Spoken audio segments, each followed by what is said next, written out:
സ്ത്രീകളുടെ അടിവസ്ത്രങ്ങളോടും ചെരുപ്പുകളോടുമുള്ള അമിത ആസക്തിയും കൊലപാതകത്തിനുള്ള തീവ്രമായ ദാഹവും. ഇന്ന് നമ്മൾ അറിയാൻ പോകുന്നത് ജെറി ബ്രൂഡോസിനെ കുറിച്ചാണ്.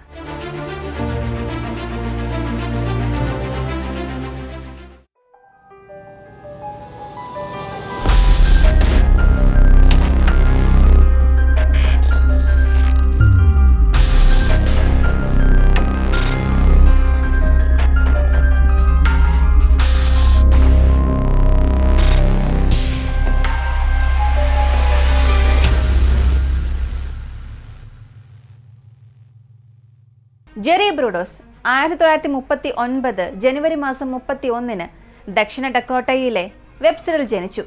2 ആൺമക്കളിൽ ഇളയവനായിരുന്നു ജെറി. അവന്റെ ബാല്യകാലം മുതൽ തന്നെ അവൻ അവഗണിക്കപ്പെട്ടു. ജെറിയുടെ അമ്മയ്ക്ക് ഒരു മകളെയായിരുന്നു ആഗ്രഹം. എന്നാൽ അവളുടെ പ്രതീക്ഷകൾക്ക് വിരുദ്ധമായി രണ്ടാമത്തെ ആൺകുഞ്ഞായ ജെറിയാണ് ജനിച്ചത്. ഇതിൽ അസന്തുഷ്ടയായ അമ്മ അവനെ ദിവസവും അവഹേളിക്കുകയും മാനസികമായി പീഡിപ്പിക്കുകയും ചെയ്തു. ഈ കുടുംബം പസഫിക് നോർത്ത് വെസ്റ്റിലെ വിവിധ പ്രദേശങ്ങളിലേക്ക് താമസമാക്കി. അവസാനം ഒറിഗണിലെ സെയിലമിലാണ് അവർ സ്ഥിരതാമസം ഉറപ്പിച്ചത്. ചെറുപ്പം മുതൽ തന്നെ ജെറി തന്റെ ലൈംഗിക താല്പര്യങ്ങൾ സ്വതന്ത്രമായി അന്വേഷിക്കാൻ തുടങ്ങി. അവന് വെറും 5 വയസ്സുള്ളപ്പോൾ സ്ത്രീകളുടെ ചെരുപ്പുകളോടുള്ള ഒരു ഫാന്റസി അത് ആരംഭിച്ചു. ആ പ്രദേശത്തെ ജങ്ക് യാർഡിൽ നിന്നും ഒരു ഹൈ ഹീൽസ് ജോഡി കണ്ടെത്തിയ ജെറി അത് വീട്ടിലേക്ക് കൊണ്ടുപോയി. അമ്മയ്ക്ക് അത് കണ്ടപ്പോൾ അതിയായ ദേഷ്യം വന്നു. അവനെ ശാസിക്കുകയും അടിക്കുകയും ഒക്കെ ചെയ്തു. അവസാനം ആ ചെരുപ്പുകളെ നശിപ്പിക്കാൻ അവൻ നിർബന്ധിതനായി. ഈ സംഭവം ജെറിയിൽ സ്ത്രീകളുടെ ചെരുപ്പുകളും അടിവസ്ത്രങ്ങളും ശേഖരിക്കാനുള്ള അടക്കാനാകാത്ത ആഗ്രഹം വളർത്തി. അതും അവന്റെ കുടുംബത്തിന് അറിയാതെ. സ്ത്രീകളുടെ പ്രായം എത്രയാണെന്നതൊന്നും അവനൊരു പ്രസക്തമേ അല്ലായിരുന്നു. സാധ്യമായ എല്ലാ അവസരങ്ങളിലും അവൻ അവരുടെ ഏറ്റവും സ്വകാര്യമായ വസ്തുക്കൾ തന്നെ മോഷ്ടിച്ചു. 1ാം ക്ലാസ്സിൽ പഠിപ്പിക്കുന്ന ടീച്ചറുടെ കാലിൽ നിന്നും ചെരുപ്പ് മോഷ്ടിക്കാൻ പോലും അവൻ ശ്രമിച്ചിരുന്നു. അയൽവാസികളായ സ്ത്രീകളുടെ അടിവസ്ത്രങ്ങൾ മോഷ്ടിക്കാനും അവൻ തുടങ്ങി. അവന്റെ ഈ അസാധാരണമായ പെരുമാറ്റം കണ്ടെത്തിയതിനെ തുടർന്ന് ജെറിയെ മാനസിക ആശുപത്രിയിലേക്ക് സൈക്കോതെറാപ്പിക്കായി അയച്ചു, അവന്റെ ഈ ഒരു ഫാന്റസി ഇല്ലാതാക്കാൻ. എന്നാൽ ചികിത്സകൾക്കിടയിലും അവന്റെ പെരുമാറ്റം കൂടുതൽ ഭീകരമായി മാറിയിരുന്നു. യൗവനകാലത്ത് ജെറി തന്റെ സമീപനം മാറ്റി. പട്ടണങ്ങളിലെ സ്ത്രീകളെ അവൻ നിരീക്ഷിച്ച് ശരിയായ അവസരത്തിനായി കാത്തുനിന്നു. അവസരം കിട്ടിയാൽ ആ ഇരയെ തള്ളി വീഴ്ത്തി അവരെ ബോധം കെടും വരെ കഴുത്ത് ഞെരിച്ചു പിടിക്കും. പിന്നീട് ചെരുപ്പുകൾ മോഷ്ടിച്ച് ആ സ്ഥലം വിട്ട് രക്ഷപ്പെടും. ഇരയ്ക്ക് അവനെതിരെ തെളിവുകളൊന്നും ശേഷിപ്പിക്കാതെ അവൻ പോകും. ഇതവന്റെ പതിവായി തന്നെ മാറി. എന്നാൽ ഈ ശ്വാസം മുട്ടിക്കൽ മതിവരാതായപ്പോൾ 17 വയസ്സുള്ളപ്പോൾ ജെറി ഒരു യുവതിയെ തട്ടിക്കൊണ്ടുപോയി. അവൾ തന്റെ ലൈംഗിക ആവശ്യങ്ങൾ നിറവേറ്റിയില്ലെങ്കിൽ കത്തി കൊണ്ട് കൊലപ്പെടുത്തുമെന്നവൻ ഭീഷണിപ്പെടുത്തി. ഭയത്തിൽ ആ സ്ത്രീ വസ്ത്രമഴിക്കാൻ നിർബന്ധിതയായി. ജെറി അവളുടെ ചിത്രങ്ങൾ എടുത്തു. എന്നാൽ അവന്റെ ഈ ഭീകരമായ ഫാന്റസികൾ അതോടുകൂടിയും അവസാനിച്ചില്ല, തുടർന്നുകൊണ്ടേ പോയി. പക്ഷെ അപ്രതീക്ഷിതമായി അവൻ പിടിക്കപ്പെട്ടു. അവനെ പോലീസ് അറസ്റ്റ് ചെയ്തു. ജെറിയെ വീണ്ടും മാനസിക പരിശോധനയ്ക്ക് വിധേയനാക്കി. 1956 ഒറിഗൺ സ്റ്റേറ്റ് ആശുപത്രിയിൽ വെച്ച് അവന് സ്ക്രീസോഫീനിയ എന്ന രോഗം ബാധിച്ചിരിക്കുന്നുവെന്ന് കണ്ടെത്തി. 9 മാസത്തെ നിരീക്ഷണ കാലത്ത് സ്ത്രീകളോട്, പ്രത്യേകിച്ച് സ്വന്തം അമ്മയോടുള്ള വെറുപ്പും കേന്ദ്രീകരിച്ച് ലൈംഗിക ഫാന്റസികളിൽ അവൻ മുഴുകി. അവന്റെ ഹിംസാത്മകമായ പശ്ചാത്തലത്തിനിടയിലും അവനെ വീണ്ടും സ്കൂളിലേക്ക് വിടാൻ അധികാരികൾ തീരുമാനിച്ചു. 1957 നോർത്ത് സെയിലം ഹൈസ്കൂളിൽ നിന്നും അവൻ ഡിഗ്രി പൂർത്തിയാക്കി. ജീവിതം പുതുതായി തുടങ്ങാനായി ജെറി ഇലക്ട്രോണിക്സ് ടെക്നീഷ്യനാകാൻ കോളേജിൽ ചേർന്നു. കുറച്ചു കാലത്തേക്ക് അവന്റെ ഫാന്റസി എല്ലാം അവൻ അടക്കി വെക്കാൻ തുടങ്ങി. പോലീസിന്റെയും ഡോക്ടേഴ്സിന്റെയും ഒന്നും ശ്രദ്ധയിൽപ്പെടാതെ. ഇപ്പോൾ ജീവിതം ശരിയായ വഴിയിലാണ് പോകുന്നതെന്ന് മനസ്സിലാക്കിയപ്പോൾ 17 വയസ്സുള്ള ഡാർസി മെറ്റ്ലസറെ പരിചയപ്പെട്ടു. ഇരുവരും സൗഹൃദത്തിലായി. ദിവസങ്ങൾ കഴിഞ്ഞപ്പോൾ പ്രണയത്തിലായി.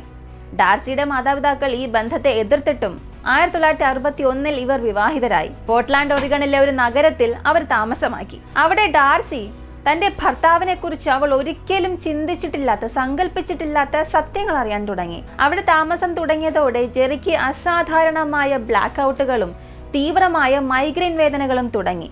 തന്റെ ഇരുണ്ട ലൈംഗിക ആഗ്രഹങ്ങളെ അടക്കി വെക്കുന്നത് തന്റെ സ്ഥിതി കൂടുതൽ മോശമാക്കുന്നുവെന്നവൻ തിരിച്ചറിഞ്ഞു. ഇതിനുള്ള അവന്റെ ഏക പരിഹാരം വീടുകളിൽ കയറി സ്ത്രീകളുടെ ചെരുപ്പുകളും അടിവസ്ത്രങ്ങളും ഭാര്യ അറിയാതെ മോഷ്ടിക്കുക എന്നതായിരുന്നു. ഇതവന്റെ ആവശ്യങ്ങൾ നിറവേറ്റിയെങ്കിലും പകൽ സമയത്തെ അവന്റെ ആഗ്രഹങ്ങളൊന്നും അടങ്ങിയില്ല. പിന്നീട് അവൻ ചെയ്തത് സ്വന്തം ഭാര്യയായ ഡാർസിയെ തന്നെ നഗ്നയാക്കി ഹൈ ഹീൽസ് ധരിച്ച് വീടിനുള്ളിൽ നടക്കാൻ നിർബന്ധിക്കുകയായിരുന്നു. തുടർന്ന് അവൻ ചിത്രങ്ങൾ എടുക്കുകയും ചെയ്തു. ഡാർസി അവന്റെ ഈ ആസക്തി സ്വീകരിക്കാനും തയ്യാറായിരുന്നു. എന്നാൽ ഒടുവിൽ ഈ സ്ത്രീകളുടെ അടിവസ്ത്രങ്ങൾ മാത്രം അണിഞ്ഞ് അവൻ അവളെ സമീപിച്ചപ്പോൾ ഡാർസിക്ക് അത് ഇഷ്ടപ്പെട്ടില്ല, തള്ളിക്കളഞ്ഞു. ആരംഭം മുതൽ തന്നെ ഈ ഒരു വിവാഹം അസാധാരണമായിരുന്നെങ്കിലും ഡാർസി പിന്നീട് 2 കുട്ടികൾക്ക് ജന്മം നൽകി. മേഗൻ, ജെയ്സൺ എന്ന 2 കുട്ടികൾ. ഒരു ദിവസം ഡാർസി വീട്ടിൽ ജെറി ഇല്ലാത്ത സമയത്ത് ജെറിയുടെ ഗാരേജിലുള്ള വർക്ക്ഷോപ്പിൽ കയറിയപ്പോൾ നഗ്നരായ സ്ത്രീകളുടെ ചിത്രങ്ങൾ അവൾ കണ്ടു. ആ വർക്ക്ഷോപ്പ് വീട്ടിലെ മറ്റാരും കയറാൻ പാടില്ലാത്തൊരു പ്രദേശമായിരുന്നു. കുടുംബാംഗങ്ങൾക്ക് ആ വർക്ക്ഷോപ്പിലുള്ള ജെറിയുമായി ബന്ധപ്പെടാനുള്ള ഒരേയൊരു മാർഗം ആ വർക്ക്ഷോപ്പ് വാതിലുമായി കണക്ട് ചെയ്തിരുന്ന ഇന്റർകോം സംവിധാനമായിരുന്നു. ഇപ്പോൾ സത്യങ്ങളെല്ലാം മനസ്സിലായ ഡാർസിക്ക് ഈ ജീവിതവുമായി മുന്നോട്ട് പോകാൻ ഇനി ഒട്ടും താല്പര്യമില്ലായിരുന്നു. അവസാനം ജെറി ഉപേക്ഷിച്ച് ഡാർസി പോയി. തന്റെ ഈ ദാമ്പത്യ ജീവിതം അവസാനിച്ചതോടെ തന്റെ ലൈംഗിക ആവശ്യങ്ങൾ നിറവേറ്റാൻ മുൻപൊരിക്കലും ചെയ്തിട്ടില്ലാത്ത ഭീകരമായ വഴികളാണ് ജെറി തേടാൻ തുടങ്ങിയത്. 1968 ജനുവരി മാസം 26 19 വയസ്സുള്ള ഒരു പെൺകുട്ടി എൻസൈക്ലോപീഡിയ വിൽക്കുന്ന സെയിൽസ് ഗേളായ ലിൻഡയെ കണ്ടെത്തി. ലിൻഡ ജെറിയെ കണ്ടു. ജെറിയുടെ വീട്ടിലെത്തിയ ആ സെയിൽസ് ഗേൾ, ആ ഒരു സന്ദർശനം അവൾ അറിയാതെ അവളുടെ അവസാന വിൽപ്പനയായി. ഉൽപ്പന്നങ്ങളിൽ താല്പര്യമുള്ളതായി നടിച്ച് ജെറി അവളെ വർക്ക്ഷോപ്പിലേക്ക് കൂട്ടിക്കൊണ്ടുപോയി. അവൾ പ്രതികരിക്കുന്നതിന് മുൻപ് തന്നെ ജെറി അവളെ കഠിനമായി അടിക്കുകയും കഴുത്ത് ഞെരിച്ചു കൊലപ്പെടുത്തുകയും ചെയ്തു. ശേഷം അവളുടെ ശരീരം സ്ത്രീകളുടെ അടിവസ്ത്രങ്ങൾ അണിയിക്കുന്ന ഒരു മാതൃകയാക്കി അവൻ ഉപയോഗിച്ചു. അവളുടെ കാലുകൾ മുറിച്ച് വിവിധ ഹൈ ഹീൽസ് ധരിപ്പിക്കാൻ ഉപയോഗിച്ചു. സ്തനങ്ങൾ മുറിച്ച് പേപ്പർ വെയിറ്റുകൾ ഉണ്ടാക്കാൻ മോൾഡുകളായി ഉപയോഗിച്ചു. ലിൻഡയുടെ മൃതദേഹം പിന്നീട് സമീപത്തെ ഒരു നദിയിൽ കൊണ്ടെറിഞ്ഞു. ഇതിനുശേഷം തന്റെ ഇരുണ്ട ആഗ്രഹങ്ങൾ നിറവേറ്റാൻ മറ്റൊരു ജീവൻ എടുക്കാനായി ജെറി 1 വർഷം കൂടി കാത്തിരുന്നു. 1968 നവംബർ 25 23 വയസ്സുള്ള ജാൻ സൂസൻ എന്ന പെൺകുട്ടി അവധിക്കായി തന്റെ വീട്ടിലേക്ക് പോകുന്ന സമയത്ത് കാർ തകരാറിലായി. സഹായത്തിന് ആരെങ്കിലും വരുമോ എന്ന് പ്രതീക്ഷിച്ചപ്പോഴാണ് അവളുടെ മുൻപിൽ ജെറി വന്നത്. സഹായിക്കാമെന്നും പറഞ്ഞ് അവൻ കാർ നിർത്തി. എന്നാൽ കാര്യങ്ങൾ ഉടൻ തന്നെ ഭീകരമായി മാറി. ജെറി അവളെ കഴുത്ത് ഞെരിച്ചു കൊലപ്പെടുത്തി. ശേഷം അവളുടെ വാഹനത്തിനുള്ളിൽ തന്നെ അവളുടെ ഡെഡ് ബോഡിയുമായി അവൻ ലൈംഗിക ബന്ധത്തിലേർപ്പെട്ടു. തുടർന്ന് അവളുടെ കാർ വർക്ക്ഷോപ്പിലേക്ക് കൊണ്ടുപോയി. ജെറി പിന്നീട് നാളുകളോളം ആ മൃതദേഹവുമായി ലൈംഗിക ബന്ധത്തിലേർപ്പെട്ടു. അവസാനം സ്തനങ്ങൾ മുറിച്ച് സ്വന്തം ട്രോഫിയായി സൂക്ഷിച്ചു. ജാന്റെ മൃതദേഹം ലോങ് ടോം നദിയിൽ തള്ളിക്കളഞ്ഞു. 1969 മാർച്ച് മാസം 27 ജെറി തന്റെ 3ാമത്തെ ഇരയെ തിരഞ്ഞെടുത്തു. പോർട്ട്ലാൻഡ് സ്റ്റേറ്റ് യൂണിവേഴ്സിറ്റി വിദ്യാർത്ഥിനിയായ 19 വയസ്സുള്ള കരൺ എലൈൻ. ഇവൾ അമ്മയുമായി ഉച്ചഭക്ഷണം കഴിക്കാൻ അമ്മയെ കാത്തു നിൽക്കുന്ന സമയം പാർക്കിംഗ് ലോട്ടിൽ വെച്ചാണ് ജെറി അവളെ കണ്ടത്.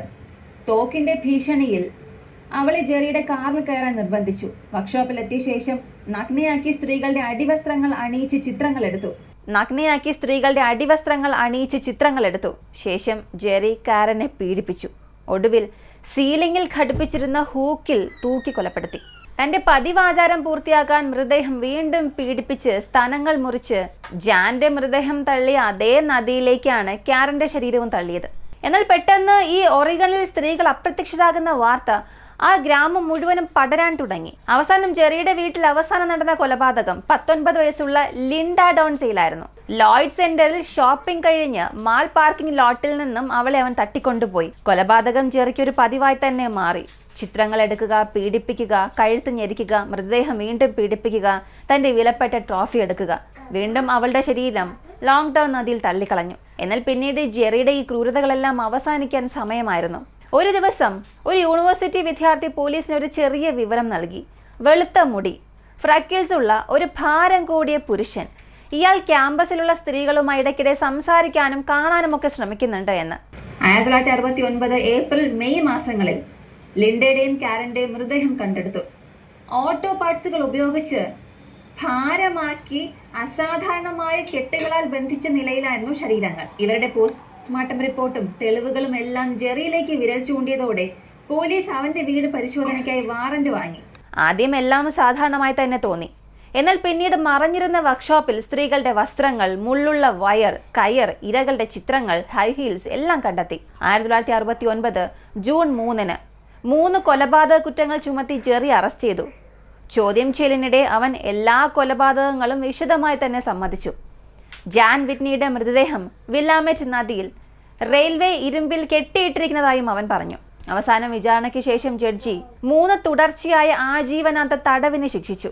ലിൻഡ സെയിൽസിന്റെ മൃതദേഹം കണ്ടെത്താനാകാത്തതിനാൽ ആ കൊലപാതകത്തിന് അവനെ നിയമപരമായി ശിക്ഷിച്ചില്ല. ജീവിതത്തിന്റെ ശേഷിച്ച കാലം മുഴുവനും ജെറി ഒറിഗൺ സ്റ്റേറ്റ് പെനിറ്റൻഷ്യറിയിലാണ് തടവിൽ കഴിഞ്ഞത്. തുടർന്ന് 1970 ഡാർസി വിവാഹമോചനം നേടി. തൻ്റെ പേര് നിയമപരമായി മാറ്റി. കുട്ടികളെ പിതാവ് സന്ദർശിക്കുകയോ കത്തയക്കുകയോ ചെയ്യരുതെന്ന് കോടതി ഒരു ഉത്തരവ് നൽകി. 2006 മാർച്ച് മാസം 28-ന് 67 വയസ്സിൽ കരൾ ക്യാൻസർ മൂലം ജെറി ബ്രൂഡോസ് ഓറിഗൺ സ്റ്റേറ്റ് പെനിറ്റൻഷ്യറിയിൽ വെച്ച് തന്നെ മരിച്ചു. ഈ കഥയിലൂടെ എനിക്ക് മനസ്സിലായ ഒരു കാര്യം, ചെറുപ്പത്തിൽ ലഭിക്കുന്ന അവഗണനയും മാനസിക പീഡനവും ശരിയായ ചികിത്സയും മേൽനോട്ടവും ഇല്ലെങ്കിൽ ഒരാളുടെ മനസ്സിനെ ക്രൂരമായ വഴികളിലേക്ക് തള്ളിവിടാൻ കഴിയും. മാനസിക രോഗങ്ങളെ അവഗണിക്കുകയോ ഒളിപ്പിക്കുകയോ ചെയ്യുന്നത് അപകടകരമാണ്. അവ നേരത്തെ തിരിച്ചറിയുകയും ഉത്തരവാദിത്തത്തോടെ ചികിത്സിക്കുകയും ചെയ്യുന്നത് സമൂഹത്തിൻ്റെ സുരക്ഷയ്ക്കും അത്യന്താപേക്ഷിതമാണ്. അതുപോലെ തന്നെ റെഡ് ഫ്ലാഗുകൾ അതൊരിക്കലും അവഗണിക്കരുത്. അസാധാരണവും ഭീഷണിയുള്ളതുമായ പെരുമാറ്റങ്ങൾ സ്വകാര്യ കാര്യം എന്ന പേരിൽ മറച്ചുവെച്ചാൽ അതിൻ്റെ വില നിരപരാധികൾക്കാണ് നൽകേണ്ടി വരിക. കരുണയും ജാഗ്രതയും ഒരുപോലെ ആവശ്യമാണ്. ഒന്നില്ലാതെ മറ്റൊന്നും സുരക്ഷ നൽകില്ല. ഈ ഒരു സംഭവത്തെക്കുറിച്ചുള്ള നിങ്ങളുടെ അഭിപ്രായം എന്താണെന്നുള്ളത് കമൻറ്റിൽ പറയുക. ഇങ്ങനെയുള്ള വളരെ വ്യത്യസ്തമായ കേസുകളെക്കുറിച്ച് അറിയാൻ താല്പര്യമുള്ളവരാണ് നിങ്ങളെങ്കിൽ ഇപ്പോൾ തന്നെ നമ്മുടെ ചാനൽ സബ്സ്ക്രൈബ് ചെയ്യാം. മറ്റൊരു വീഡിയോയുമായി വീണ്ടും കാണാം.